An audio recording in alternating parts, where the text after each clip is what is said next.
मेरा गांव ईसापुर कलाल्टी है, खटाना परिवार से। 15 दिन से लगभग एक फेसबुक पे व्हाट्सएप के माध्यम से मेरे परिवार के बीच में एक मेरा मैसेज था कि मेरे साथ एक मेरे ठेकेदार है, जो बड़ा ठेकेदार गुंडा है। आज तो मैं सब गुंडा ही कहूंगी, जो मेरे साथ गुंडागर्दी हुई। मतलब 15 दिन से मैं लगातार अपने परिवार के बीच एक बात पहुंचाना चाह रही थी कि मैं पिछले 3 साल से मेरे परिवार को उसने पीड़ित कर रखा। मेरी माँ, मेरे बाप, मेरी बहन, मेरा परिवार, मेरी ससुराल, मतलब यहाँ तक कि उसने हम 6 बहनें हैं, 6 की 6 बहनों पर इतना अत्याचार करने की कोशिश करी कि आज मैं अपने परिवार के बीच बैठकर उन सब चीजों को बताना चाहती थी। मैंने कल एक आह्वान किया था कि मैं 27 तारीख में पंचायत में आऊंगी। उसने रात में, मतलब पहले तो शाम के टाइम मुझे मेरे गांव में पुलिस से पकड़वाने की कोशिश करी। 2 गाड़ी पुलिस की मेरे घर गई। मैं वहां से एक्टिवा उठा के गंगो भाग आई। फिर मैं यहाँ गंगो में आराम से अपने परिवार के बीच में बैठी तो शीतल बिश्नोई जी, महानगर अध्यक्ष, उनका फोन आया कि यहाँ पे कोई सम्मानित व्यक्ति, उन्होंने जसवंत सैनी जी का नाम लिया, माननीय जसवंत सैनी जी मंत्री और विधायक जी, मतलब किसी और का नाम लिया कि जसवंत सैनी जी हैं और मैं हूँ, अकेले बैठ के आपसे बात करना चाहते हैं। मैंने सोचा चलो संगठन है, संगठन की बात मान लेनी चाहिए। मैंने कहा आप कितने लोग? उन्होंने कहा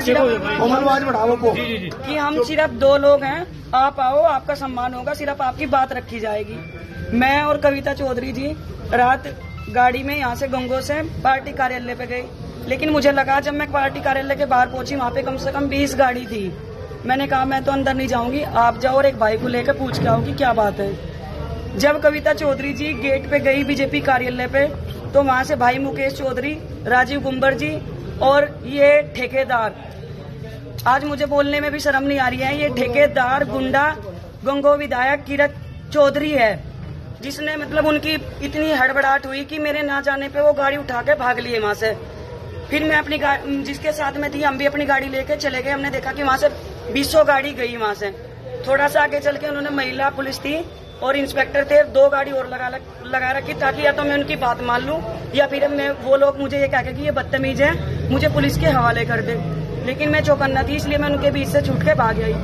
उसके बाद उन्होंने मेरे घर ईसापुर कलाल्टी में 2 गाड़ी भेजी पुलिस की। मेरे मम्मी मेरे पापा को डराया, धमकाया। मैंने बोल दिया कि मम्मी मैं कुछ नहीं करूंगी, अब मैं अपने समाज के बीच में बैठ के ही अपनी बात रखूंगी।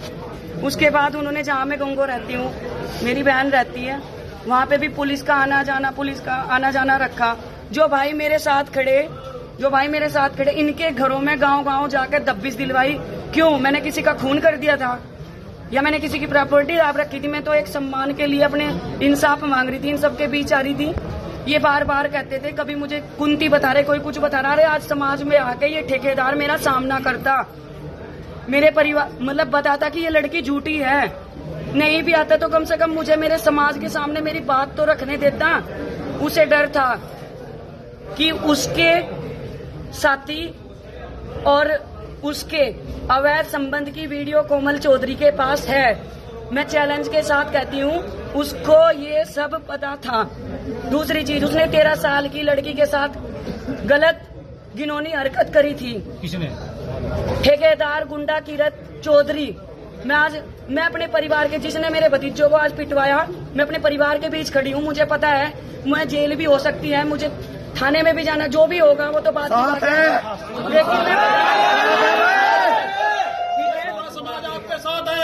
उसने मतलब आज मेरे पति मेरे साथ आए, मतलब 15 दिन से मेरे पति, मैं बोल के आ जाती थी, वो ड्यूटी करते थे, वो चले जाते थे। आज वो मेरे साथ आए, मुझे मेरे परिवार के हवाले सौंप के वो अमन गार्डन के पास गए, तो उन्होंने धक्का देके, जो ठेकेदार ने मेरा सम्मान मतलब खोया था और मेरे पति का सम्मान, आज तक तो मैं ये सोच रही थी मेरा परिवार मतलब मेरा समाज बैठ के इस चीज को निपटा रहा, चलो कोई बात नहीं, मैंने की बात सुन। लेकिन आज उसने मेरा सम्मान, मेरी इज्जत, जिसके बलबूते पे मैं झांसी की रानी बन के आज तक मैदान में कूदती थी, उसने सोचा कि ये टूट जाएगी, लेकिन मैं टूटी नहीं हूँ। मेरा गौरव और भी बढ़ गया क्योंकि मेरा परिवार मेरे साथ है। ठेकेदार, मैं तुझे चैलेंज कर रही हूँ, तू मेरे सामने आ, मैं तेरे करतूतों का जवाब दूंगी। और अभी जब मैं अपने परिवार के बीच पहुंची, उन्होंने मेरे भतीजों पर लाठीचार्ज करवाया, मेरी ननंद कविता चौधरी को बंदी बना के पुलिस अभी लेके गई। मेरी चैन अभी भी देख लो, मैं 2 मिनट पहले लाइव आई थी, मेरी चैन तोड़ी गई, मेरे से पर्स छीन लिया गया। अवैध संबंध का फोन, 3 फोन मेरे पुलिस, मेरा एक पर्स छीन के लेके गई। लेकिन तू इससे संतुष्ट नहीं हो सकता, क्योंकि मैंने सबूत 3 जगह और रख रखे हैं। मैं अपने परिवार के साथ हूँ, चैलेंज कर रही हूँ। ये कोमल गुज्जर आपको चैलेंज कर रही है, आप सामना करो, मैं सबूत के साथ अपने परिवार के साथ आऊँ। अभी पता चला है निष्कासित करके गए, भाजपा से कोई सूचना है? अभी रिपोर्ट चल रही है खबर से। ये परिवार मेरे लिए फिलहाल मेरा सम्मान, मेरा परिवार, मेरे भाई भतीजे, मेरे लिए ये जरूरी है। हाँ ठीक है, हमारे आदरणीय मोदी जी कहते हैं कि बेटी बचाओ बेटी पढ़ाओ, लेकिन गंगो विधायक ने 13 साल की लड़की के साथ गलत हरकत करी थी।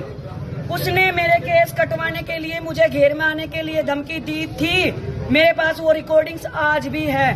मैं माननीय मुख्यमंत्री जी से कहती हूँ, बेटी बचाओ बेटी पढ़ाओ का नारा लगाते हो आप, लेकिन ये बेटियों को उठवाते हैं, गुंडों के द्वारा उठवाते हैं, नहीं तो पुलिस के द्वारा उठवाते हैं। लेकिन कोमल गुज्जर ने अपना सम्मान बचाया, अपनी इज्जत नहीं बेची। मैं अपने परिवार के बीच आज ये बात आकर के कहती हूँ, और कहना भी चाहती थी कि मैंने अपना गौरव बढ़ाया, मैंने अपनी इज्जत उसको बेची नहीं है। ठेकेदार आके जवाब दे।